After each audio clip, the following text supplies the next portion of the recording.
오늘 본문에 등장하는 거짓 선지자들을 말하자면 이 복음서를 쓴 마태복음에게 있어서는 당시의 종교적, 민족적 지도자들, 바리새인들, 사두개인들, 서기관들, 그 당시에는 문맹률이 높았으니까 글자를 알아서 그들을 가르치는 위치에 있었던 사람들을 염두에 둔 표현입니다. 참다운 신앙의 핵심, 본질을 오도했고 마태복음 23장에 기록된 식으로 하면 천국 열쇠를 맡았으되 자기네도 들어가지 않고 남들도 못 들어가게 하는, 두루다니며 자기 제자를 삼아서 배나 더 지옥으로 가도록 만드는, 지옥 자식이 되도록 만드는, 그러니까 예수님을 따르라고 말하는 게 아니라 자기 제자들을 삼는다고요. 그래서 자기도 못 들어가는 것뿐만 아니라 수도 없이 많은 사람들을 지옥 자식이 되도록 만든다, 이렇게 지적하고 있습니다. 그런 자들을 경고하는 것입니다. 여러분, 말씀도 스스로 묵상하고 스스로 복음에 비추어서, 복음의 빛에 비추어서 말씀이 정말 어떤 복음을 말하고 있는지를 스스로 상고하고 묵상하지 않는다면 현란한 논리와 자기 감정과 인식과 자기의 인간적인 부분들을 달래고 그 부분에 딱 맞는 논리를 제공하여 끌고 나가는 거짓 선지자들의 메시지에 속을 확률이 굉장히 높습니다. 복음이 왔을 땐 칼을 주러 왔다고 표현이 되어 있어요. 그래서 부모와 자식이, 친구와 친구와 이런 사람들이 서로 칼을 쥐어진 것처럼 고통스러운 부분이 생긴다고요. 복음이 항상 당신은 사랑받기 위해 태어난 사람만 하지 않는다는 걸 여러분 우리가 알아야 됩니다. 좁은 문으로 들어가라를 했지요. 좁은 문, 좁은 길을 걸어가는 사람들이 통과한 그 신앙의 길들은 여러 책들, 역사, 이런 것들로 증명되어 있습니다. 모두 고통스럽고 모두 외롭고 고독하고 손가락질 받는 길을 걸어갔지, 그렇게 나이스하고 칭찬받고 존경받는 길을 걸어가지 않았습니다. 사도 바울 자체도 지난 시간에 말씀드렸다시피 본인 자체는 실패한 사역자였다고요. 본인이 느끼는 본인 사역은 항상 실패했다고요. 교회를 세우면 항상 분쟁이 생기고 이단 쫓아가고 이상한 영지주의 쫓아가고 자기 잘난 척하고 이런 사람들에 의해서 공격받고, 너는 무슨 하나님의 사역자냐, 어떻게 그렇게 병 하나도 해결 못하고 하나님이 병도 안 고쳐주냐, 우리 고린도 교회는 손만 대면 낫고 손만 대면 예언이 나오고 그런 영적인 은사로 차고 넘치는 교회인데 너는 왜 그 모양이냐, 이런 손가락질 받았다고요. 그래서 눈물의 편지를 쓰는 거잖아요. 이 서신서들을 눈물의 편지라고 해요. 항상 실패하고 항상 좌절하고 있었다고요. 사도 바울은 항상 고생하고 있었다고요. 그러니까 이 길로 가지 않는 복음은 가짜 복음일 확률이 높습니다. 이 길로 가도록 하고 자기 자신을, 사도 바울도 너무나 고통스럽게 하나님께 이 고통을 빼달라고 기도할 만큼 고통스럽고 외로웠다고요. 외롭습니다. 미칠 것 같다고요. 아무도 안 알아준다고. 근데 당신은 구원받았으니까 아무리 무슨 짓을 해도 천국에 갑니다. 하나님께 기도하고 헌금 잘하면 당신의 인생을 하나님이 책임져 줄 겁니다. 맞죠. 맞는데 이 정도 복음을 이해하는 수준, 이건 제일 처음에 갓난아기 엄마 젖 주듯이 하는 거고, 또는 조금 크면 이유식 주는 정도 수준의 복음 메시지란 말이에요. 진짜 우리가 부딪히는 일상에서 우리가 시험받고 정금처럼 나오기 위해서 시험받는 그 길을 걸어가게 하는, 성화의 과정을 걸어가게 하는 복음은 그렇게 나긋나긋하지 않습니다. 빨간 모자 조교들이 항상 주변에 있고 까딱 잘못하면 우리를 잡아 삼키려는 영적 존재들과의 전쟁이 있는 거예요. 끊임없이 전쟁이 있는 거라고. 일정한 나이가 지났는데도 이 전쟁 준비가 안 되어 있다, 신앙훈련이 안 되어 있다, 그럼 그냥 광야에서 죽는 겁니다. 사단한테 당하고. 그러니까 여러분, 자꾸 단기 사병에 있으려고 하지 마십시오. 우린 최소한 해병대, 영적으로는 우리가 뭐 체력으로나 뭘로는 안 되지만 영적으로는 나는 해병대다. 나는 38선 안에 GP 안에 들어가 있는 자들이다. 이렇게 여기셔야 됩니다. 안 그러면 살아남을 방법이 없습니다. 지금 시대는 우는 사자와 같이 정말 집어삼킬 겁니다. 그런 시대를 우리가 살고 있기 때문에 그 훈련을 강한 영적 멘탈을 가진 훈련을 우리는 해야 되는 겁니다. 거짓 선지자들의 메시지에 속지 마십시오. 그렇다면 거짓 신앙, 거짓 메시지는 어떻게 분별할 것인가? 그 분별 기준을 제공하는 것이 오늘 본문이죠. 그들의 열매로 그들을 알라는 겁니다. 그들에게서 나는 열매로 알라는 거예요. 가시나무에 포도가 엉겅퀴에서 무화과가 나오겠냐는 거예요. 배나무에서는 배만 열립니다. 사과나무에서는 사과만 열립니다. 좋은 나무는 아름다운 열매를 맺고 못된 나무는 나쁜 열매, 결실이 없습니다. 결코 그렇게 되어 있지 않다고 16, 17, 18절이 말씀하고 있습니다. 그러니까 아무리 번지르르한 말과 메시지가 있다고 하더라도 그 열매를 보셔야 됩니다. 끝까지 가서. 이런 식으로 말하자면 22절에 그날에 많은 사람이 나더러 이르되 주여 주여 우리가 주의 이름으로 선지자 노릇하며 주의 이름으로 귀신을 쫓아내며 주의 이름으로 많은 권능을 행하지 아니하였나이까 하리니 선지자 노릇하고 귀신을 쫓아나고 병이 낫고 능력을 행한 것들이 좋은 나무의 기준은 아니랍니다. 오늘 말씀이.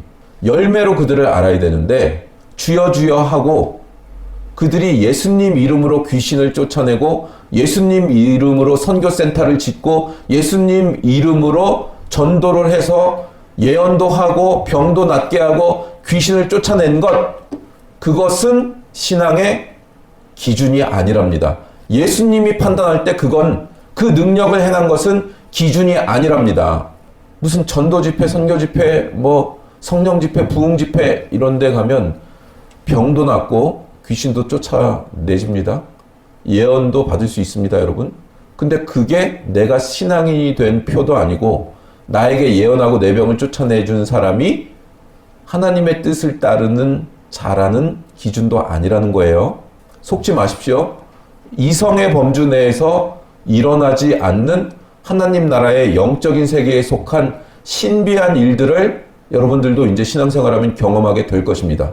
하나님이 진짜 살아계신 거를 경험시켜야 되니까 예언도 하고 기적도 일어나고 병도 쫓아내지고 능력이 내게 임해서 지혜가 임해가지고 어떤 일들이 되고 하는 것들을 여러분들이 경험할 수 있어요. 그게 여러분이 좋은 신자라는 표는 아니라고요. 심지어 구원도 얻지 못한 사람일 수도 있어요. 나 너 모른다 그러시잖아요. 내가 너희를 도무지 알지 못하니 불법을 행하는 자들아 내게서 떠나가라. 그렇게 다 해서 기적이 일어났는데 그래서 수도 없이 많은 사람들이 예수님을 믿는다고 교회에 나왔는데도 그 사람들이 다 구원 얻은 자가 아닐 수 있다고요. 마태복음 16장에 가면 좋은 예가 나오죠. 심지어 어떤 수준까지 가는지. 마태복음 16장 하면 여러분 딱 기억나는 사람이 있어야 되죠.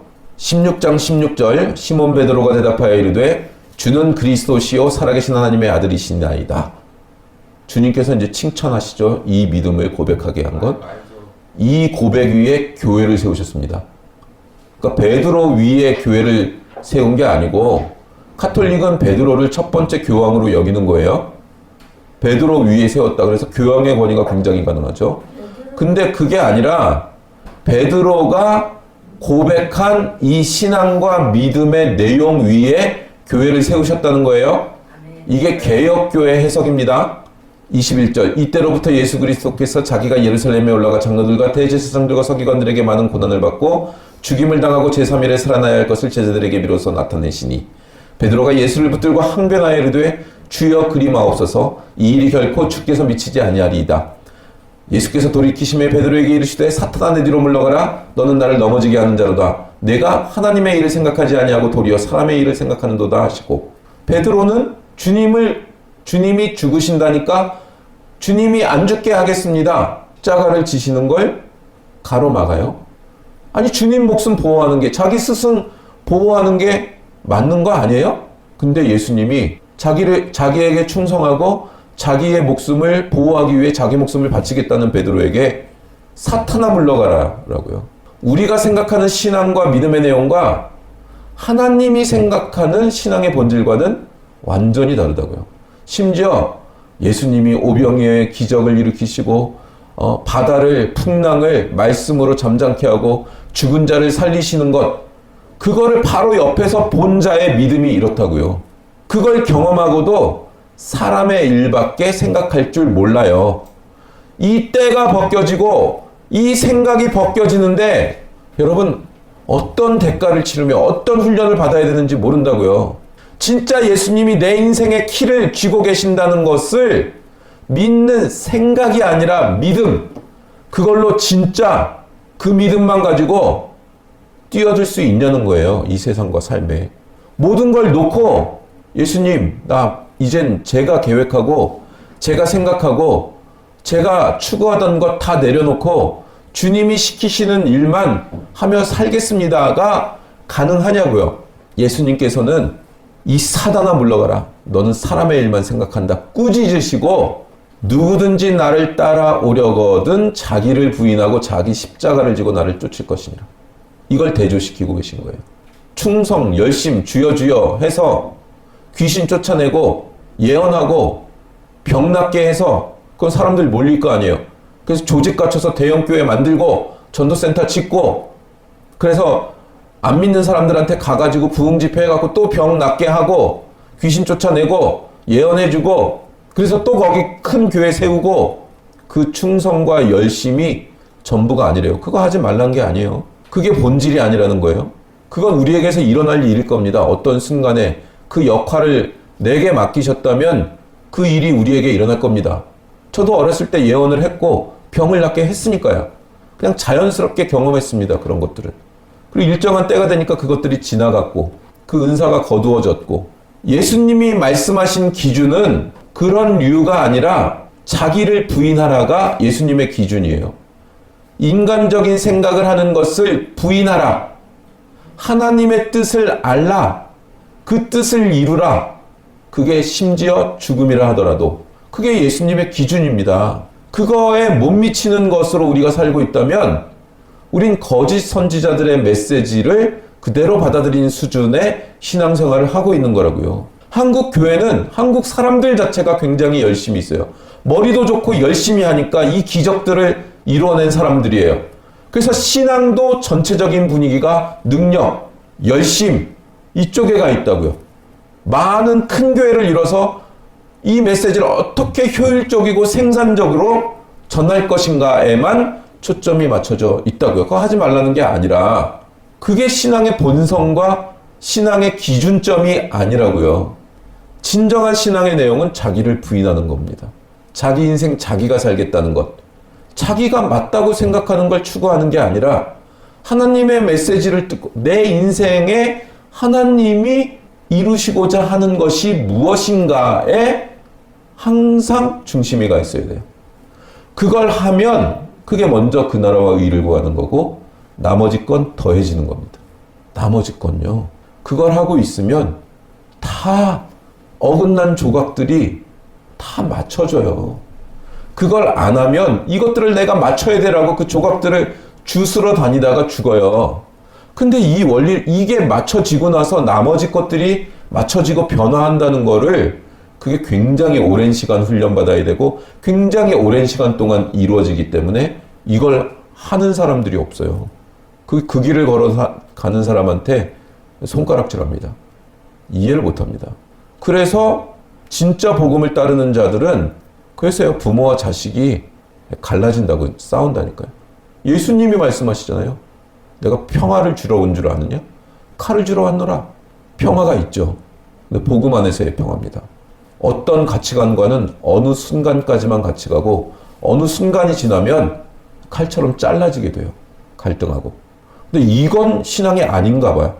이 과정을 겪어보질 않으니까 이렇게 가면 불신앙. 다 우리는 좋은 게 좋은 거지. 다 받아주고 그럴 때가 있죠.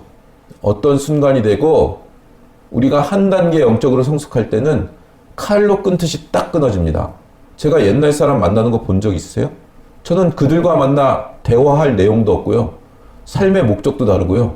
삶을 살아가는 방식도 다릅니다. 가족이라 하더라도. 그럼 끊는 겁니다. 하나님께서 보내신 곳에서 보낸 일을 해야 돼요. 그 사명을 감당하고 있어야 돼요. 그걸 향해 한 걸음 한 걸음 느리더라도 가지 않으면 사단한테 잡혀 먹힙니다. 그리고 무슨 늪에 빠진 것처럼 헤어나올 수도 없고, 내가 방향과 사명이 분명하면 견디는 힘이 다릅니다. 근데 이게 내가 뭐 하고 있는지를 모르면 그 늪에 빠져서 허우적대다 죽는 거라고요. 자기같이 자기를 부인하고, 아, 이건 하나님의 뜻이 이런 방식으로 펼쳐지는 거구나. 여태까지 나는 이게 맞는 건 줄 알았지만, 아, 이제는 내가 이거를 내려놓고 벗어나야 되는구나. 이걸 파괴해야 되는구나. 이 과정이 끊임없이 반복됩니다. 끊임없이. 창조적으로 파괴하는 거예요. 이게, 이 세상이 돌아가는 것도 계속 이 방식이에요. 물질 세계도 이렇게 돌아가잖아요. 예술 세계도 이렇게 돌아가고요. 돈도 이렇게 돌아갑니다. 거품이 막 생겨서 우상향하는 것 같다가 한 번 뻥 하고 터지고 거품이 쭉 빠지면서 떨어져요. 그리고 다시 또 우상향합니다. 그 경제 용어도 그래요. 창조적 파괴라고. 그게 이제 내년 초쯤에 올 가능성이 높잖아요. 한번 거품이 펑 터지고 한번 밑으로 쫙 끌어당겼다가 거품 싹 없애고 탄탄하게 올라가고. 그러지 않는 자연의 질서, 생명의 움직임은 없습니다. 이게 습관화돼야 된다고요. 습관화. 자기 자신에게 세팅이 돼야 된다고요. 자기를 끊임없이 파괴하는 것. 안 그러면 나는 사랑받기 위해 태어났잖아. 너 왜 나한테 그러는 거야? 섭섭해. 이러다가 광야에서 죽어요. 자기가 해야 될 목, 신앙으로 살아야 될 몫은 하나도 하지 않고, 내가 참았으니 너도 참고, 좋은 게 좋은 거잖아. 아니, 그건 좋은 건데 한 단계 올라서야 된다니까요. 올라서야 된다고. 이걸 못하면 주님께서는 내가 너희를 도무지 알지 못한다 그러시는 겁니다. 아름다운 나무니까 아름다운 열매를 맺는 거예요. 그럼 아름다운 나무, 아름다운 열매, 좋은 나무, 좋은 열매, 아름다운 열매, 여기서는 실천의 유무를 따지는 게 아닙니다. 실천해내야죠. 여기 등장하는 열매는 열매를 맺읍시다 우리 여러분. 그런 게 아니라 좋은 열매는 아름다운 열매를 맺을 수밖에 없다라는 얘기를 하고 있는 거예요. 갈라디아서 5장에 가시면 16절, 내가 이르노니 너희는 성령을 따라 행하라. 그리하면 육체의 욕심을 이루지 아니하리라. 육체의 소욕은 성령을 거스르고 성령은 육체를 거스르나니 이 둘이 서로 대적하므로 너희가 원하지 않는 것을 하지 못하게 하려 함이니라. 너희가 만일 성령의 인도하시는 바가 되면 율법 아래에 있지 아니하리라. 성령을 쫓으라는 거예요. 육체의 소욕을 따라 살지 말라는 거예요. 성령님을 쫓아 살면 육체의 소욕과 등을 돌리게 된다는 거예요. 정반대의 길이라는 거예요. 자기를 부인한다는 개념인 거예요, 이게.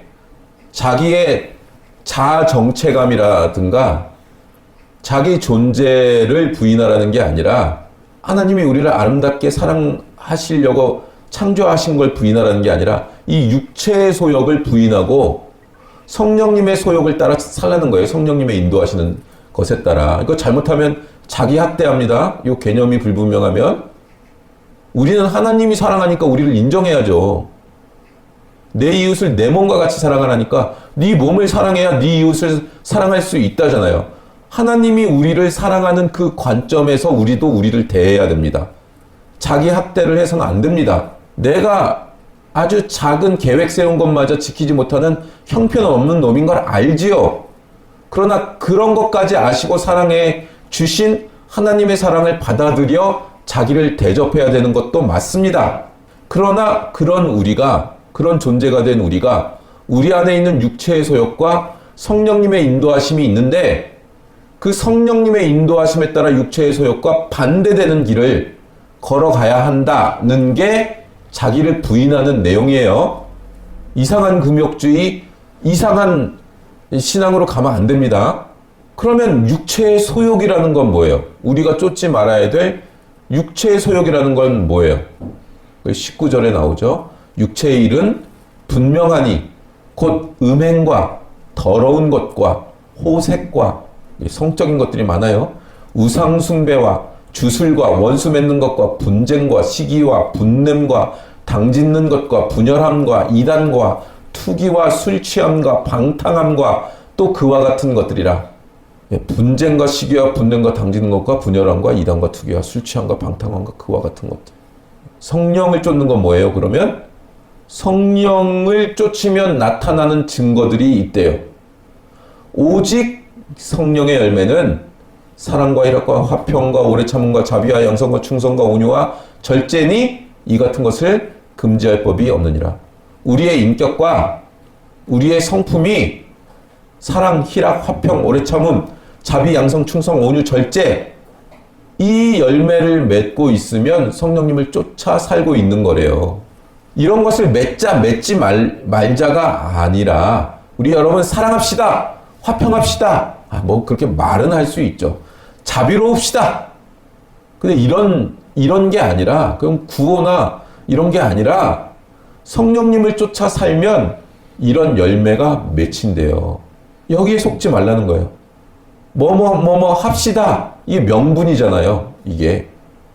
그 명분을 쫓아서 실천하는 것처럼 살고 있는 것처럼 그렇게 행동하는 것이 성령님을 쫓고 있는 게 아니래요. 선지자 노릇하고 귀신도 쫓아내고 그렇게 열심히 산 게 성령님을 쫓아낸 게 아니래요.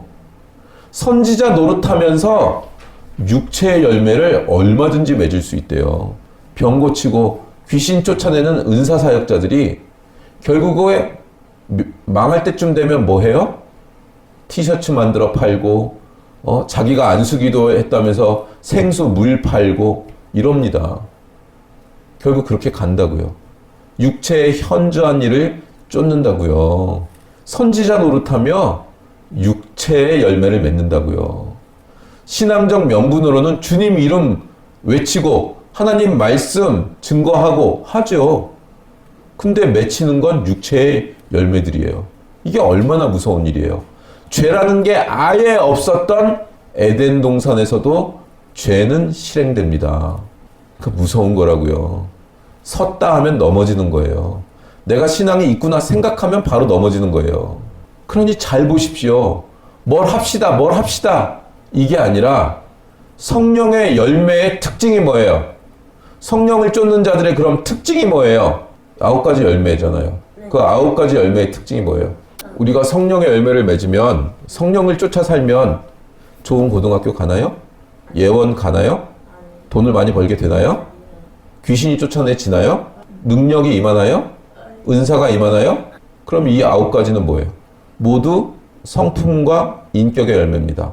그 어떤 것도 돈을 많이 벌게 해준다거나 병이 낫는다거나 하는 것으로 성령의 열매가 나오지 않아요. 신앙의 열매는 이 9가지 열매뿐입니다.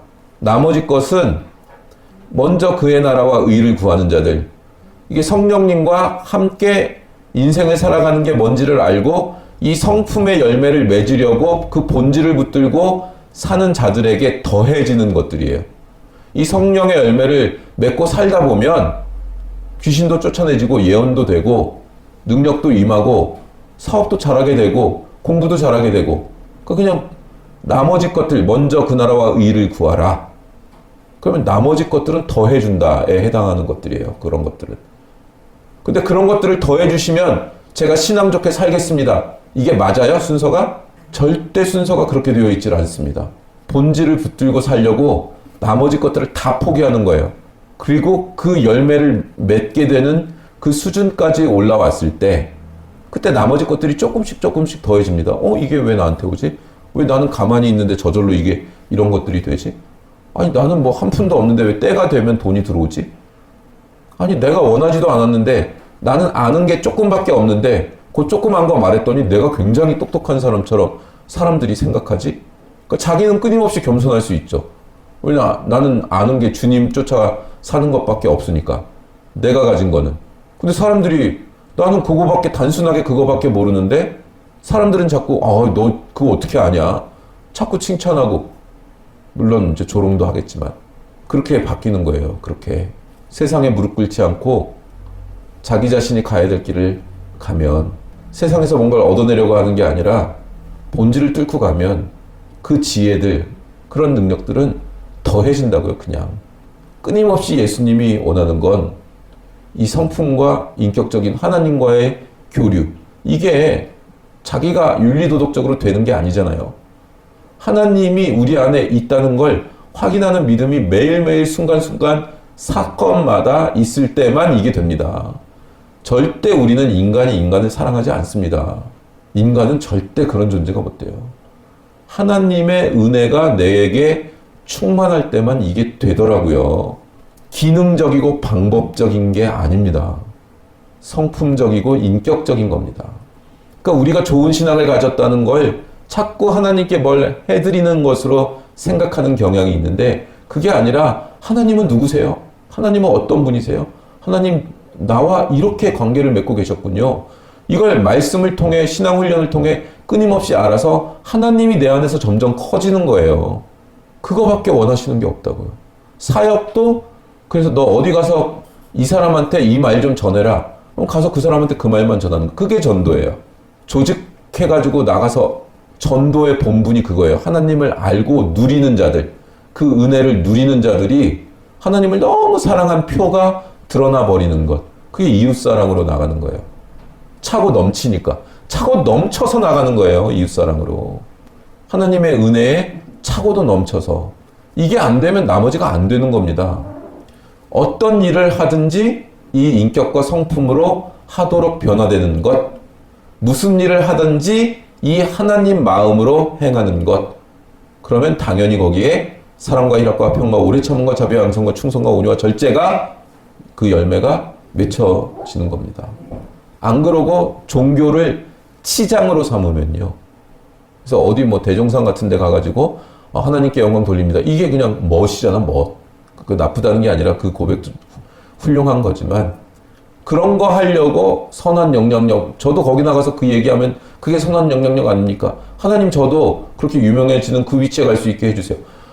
이건 좀 본질을 나이가 어리고, 그러니까 영적인 나이가 어렸을 땐 뭐 그럴 수 있을지 몰라도 일정한 나이가 지났는데도 그러고 있으면 그건 열매가 아닙니다. 6장 내내 사람 앞에서 너희 의를 드러내 보이려고 행하는 것을 조심해라. 전도하고 구제하고 기도하고 금식하는데도 그걸 얼마든지 치장으로 쓸 수 있다. 그럼 난 너 모른다고 할 거다. 이 경고들이 이렇게 있다고요. 우리는 가정교회니까 뭐 그럴 일이 별로 없지만 좀 대형교회에서 뭐 전도 훈련하고 어디 나가서 전도 맡고 조직을 해가지고 어떤 일을 맡겨놓으면요. 그럼 싸워. 누가 이렇더라. 팀장이 이렇더라. 팀원이 자꾸 이래서 분란을 일으킨다더라. 자꾸 싸워요. 아니 은혜가 넘치고 하나님의 자비가 넘치는데 그 은혜와 자비를 누린 자들이 싸운다고요. 아니 이번엔 내가 팀장이 됐어야 되는데, 아니 저분이 훨씬 신앙이 깊은데, 아니 왜 목사님은 이 사람을 세운 거야. 싸운다고요. 얼마든지 은혜와 자비가 넘치는 곳에서 싸움과 다툼과 시기와 질투가 있을 수 있단 말이에요. 참 신비한 일이죠. 제일 무서운 사람이 기도원 가서 40일 금식하고 온 사람들 무서운 거예요. 오면 목소리에 힘이 들어가. 나는 금식기도 하고 왔다 이거야.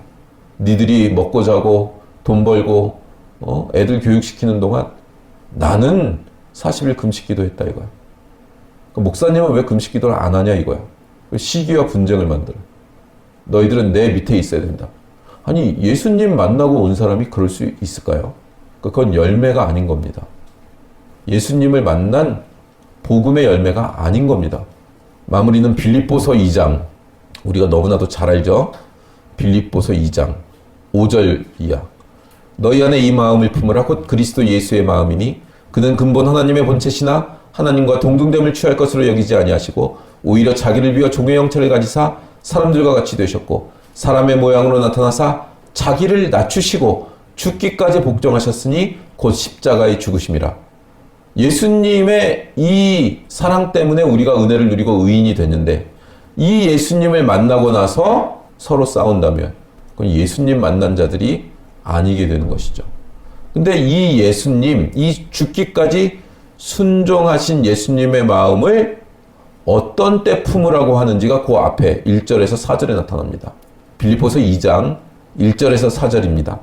그러므로 그리스도 안에 무슨 권면이나 사랑의 무슨 위로나 성령의 무슨 교제나 긍휼이나 자비가 있거든 마음을 같이하여 같은 사랑을 가지고 뜻을 합하며 한 마음을 품어 아무 일에든지 다툼이나 허영으로 하지 말고 오직 겸손한 마음으로 각각 자기보다 남을 낮게 여기고 각각 자기 일을 돌볼 뿐더러 또한 각각 다른 사람들의 일을 돌보아 나의 기쁨을 충만하게 하랍니다.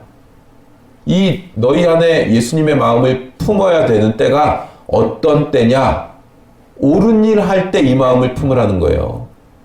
그리스도 안에서의 권면, 사랑, 위로, 성령의 교제, 긍휼, 자비가 있거든 마음을 같이 하래요. 사랑을 가지고 뜻을 합하래요.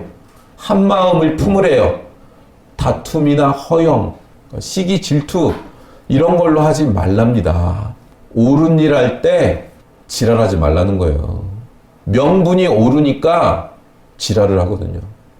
그게 우리 모습입니다. 옳은 일 할 땐 오히려 예수님의 이 마음을 품고 해야 된다. 낮춰라. 복 좀 해라. 네가 없는 자처럼. 우린 다 빛하려고 하잖아요. 소금은 안 하려고 그래요. 어디서 녹아져서 자기가 없어지는 소금은 소금과 빛의 역할을 하라. 그런데 소금은 안 하고 자꾸 뭔가 비추이고 주목받는 거 이거 하겠다는 거잖아요. 그러니까 우리는 소금하자. 소금. 빛보다 소금하자. 어디서 녹아 들어가서 우리 존재는 사라지고 하나님의 영광만 드러나는 소금하자. 그게 순교잖아요. 어떤 거대한 악이 있을 때 순교자가 나오면 그 악을 이깁니다. 한 사람이 하늘의 미랄로 죽으면 그러면 변화가 생깁니다. 빛나면 본인이 영웅될 가능성이 크잖아요. 그것도 해야 되지만 하나님이 시키시면 빛나는 역할도 해야 되지만 거의 대부분은 소금의 역할을 합니다. 자기가 이름도 없이 빛도 없이 죽어가는 그 역할을 하는 거라고요. 우리 마음이 거기에 가 있지 않는다면 우리는 끊임없이 거짓 선지자의 그 위치가 부럽게 됩니다. 드러나고 권력도 가졌고 영적으로도 존중받고 돈과 권력과 경제적인 것으로도 성공했고 이거 부러워하게 된다고요. 그러면 우린 까딱하면 지옥의 자식이 되어 있는 거예요. 까딱하면. 우리를 구원하신 하나님께서는 우리가 그렇게 가도록 만들지 않으시기 때문에 돈도 잃게 하고 건강도 잃게 하고 자식도 잃게 합니다. 뺏어가 버리시는 거예요. 네 삶의 목적, 네 신앙의 목적이 그거 아니었잖아. 너 나한테 서원한 거 있잖아. 너 나한테 네 목숨 바치겠다며. 너의 인생을 사명으로 살겠다며. 너 왜 지금 그러고 있는 거야? 하고 후들겨 패신다고요. 빨리 메시지를 듣고 돌이켜야 됩니다.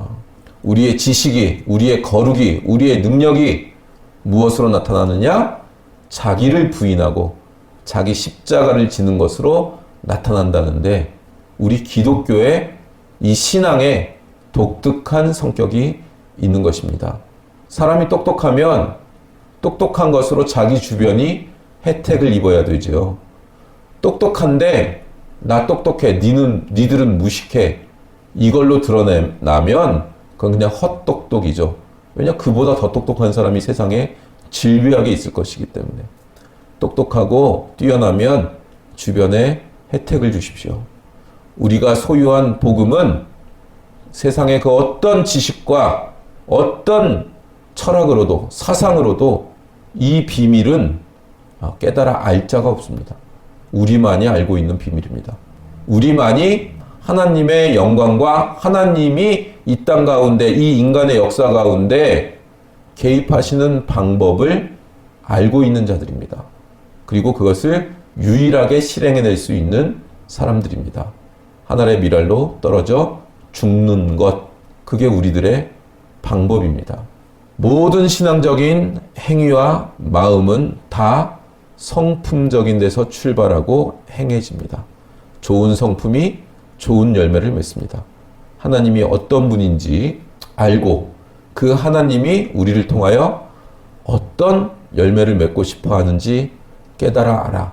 각자의 자리에서 하나님의 뜻을 품고 하나님을 사랑하는 자로 존재함으로 그것만 해도 빛을 비추이고 소금처럼 녹아들 수 있을 겁니다. 각자의 위치와 자리에서 자기의 맡은 바 본분을 다하심으로 하나님의 뜻을 이루어 드리는 귀한 성도님들 되시기를 주님의 이름으로 축원합니다. 네, 말씀을 붙들고